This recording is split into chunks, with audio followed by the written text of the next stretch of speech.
be enough nerd talk from me. Yes, I was in the economics department at Chapman. But let's talk about what's happening in the real world. Holly McDonald is with us. You're out there on the front lines. Welcome. Well, hi. Thanks for having me.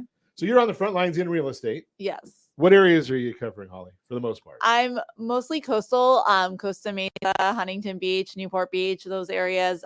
Tough life to be. Yeah, I love the areas I work in, but I service all of Orange County in Southern California. So what are you seeing out there? People buying? Are they waiting? Are you hearing people saying they're waiting for the real estate crash? I have heard that. I've also heard a lot of people that are waiting because, they like their interest rate that they currently have on their house. So, they might want to sell and move to another home, but they don't want to lose the rate that they have, which, a lot of people refinanced a couple of years ago and got some of the best rates we've ever seen and may ever see. So I'm gonna submit that I hope it's the best rates we ever see. Because the only reason we got down to those low rates was because we had problems in the economy. Yeah. Severe problems. We did. And I don't think any of us really want to go back to those severe problems or pandemic again. No, not at all. Right. So, if we can get down into the 4s, 5s, I think we'd be happy. I think a lot of people would be much more enticed to move at that point because, over time, they may have the means to have a higher payment because they have that desire and drive to have a bigger house or a different type of house or whatnot. It'll just make it easier for them to make that adjustment. So one of the questions I throw out there, do people get overwhelmed by the price or the interest rate, or are they more concerned with the payment? Payment. Mm-hmm. I mean, definitely people do. I've had tons of clients that are very interest rate focused. However, ultimately it is the affordability. So the overall payment, that's the big thing for people. So because one of the things I often query is, you had somebody that bought a house, and let's just throw a number out there. I'm just pulling one out of the air. It's $700,000. Yeah. 3 years ago or 4 years ago. Mm-hmm. That property is probably worth $950 now, give or take, right? Yeah. So now they've got whatever they put into that as down payment, whatever they've paid toward the principal. Mm-hmm. So they've probably got somewhere around $300,000 in equity. Right. If they go into that $1 million property and put $300,000 down, the payment, even though the interest rate is higher, the payment might still be affordable because of the size of that down payment. Do you hear people talking that way? I do. I think the hard thing for people to swallow is that if their house is now worth $950,000, the next step up for them is typically going to be $1.3 to $1.4. So yes, they may have a substantial down payment now, which is fantastic. But when you factor in, okay, well, the house price of what I want is substantially higher, the property taxes are going to be astronomically higher. Sure. And the rate, for people, it is about the affordability. Okay. Yeah. And that's a big issue. So one of the things there that I look at also is how do we take and deal with that? Tell Holly hello for me. She rocks. Oh, Pat Velling. Oh, thanks, hi. Pat. Good to hear from you. Love having Pat chime in on the broadcast that he does. Pat. He has a great service also out there that has a lot of good information for folks. So thanks for chiming in, Pat. One of the things I think a lot of people forget about is, the opportunity. So if you're going, and I agree with you, see that 1.3 million. Mm-hmm. So now you're looking at 260,000 down for 20%. If you had that 300, why not take that other 40,000 and just use that to buy down the rate?